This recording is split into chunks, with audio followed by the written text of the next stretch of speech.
Tangia tuingie uongozi, mimi niingie uongozi, nimezika watu zaidi ya 20. Na si kwa sababu ya ugonjwa, ni kwa sababu ya tundu ya bunduki.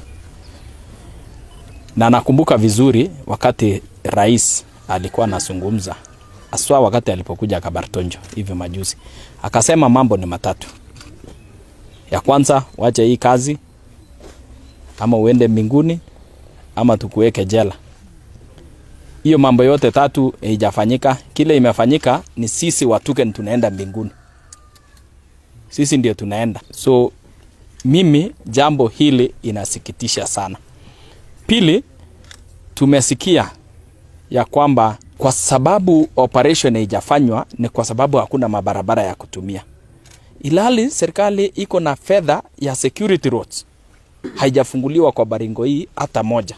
Despite the minister Waziri Murkomen akifanya launch ya security roads kule Kimnai. Mpaka sasa hakuna hata moja imefunguliwa. Bandits wanajificha msituni, askari hawezi ingia msituni kwa sababu hatujaweza kufanya ile kazi serikali inastahili. Tatu, watoto wetu wanafanya mtihani na mtoto mwenye ako Nairobi, mtoto mwenye ako Nyeri, mwenye ako hapa Kabarnet, and they expect the same results. Hawa ni watoto wamesoma syllabus hata haijafika kwota. Watoto wako Kakir wanasoma siku moja, siku 4 hawako shule. Watoto Chepkesin siku moja, siku 4 hawako shule. Ngaratuko, and we expect the same children to sit for the exam, the same examination and get the same results na ule mwenye ako Nairobi.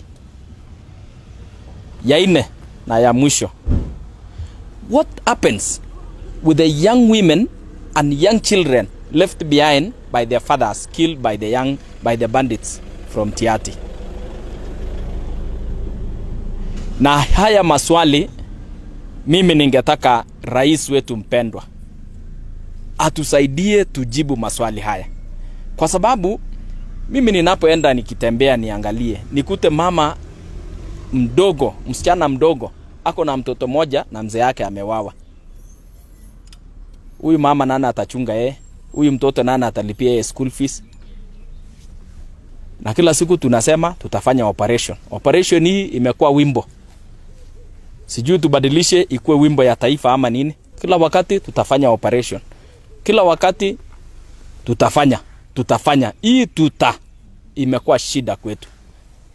Rais, action, it is time for action. It is time to finish up this issue of banditry once and for all. Na kama imesindikana, kama kweli hii kitu imeshinda serikali, kwa sababu hii watu yetu ya Pokot wako na kitu kingine inaitwa monyan. Hata lori ya polisi inaenda kuelekea mbele, ikifika mali inakwama iende tena mbele, lakini ukipiga reverse na upendue inaenda.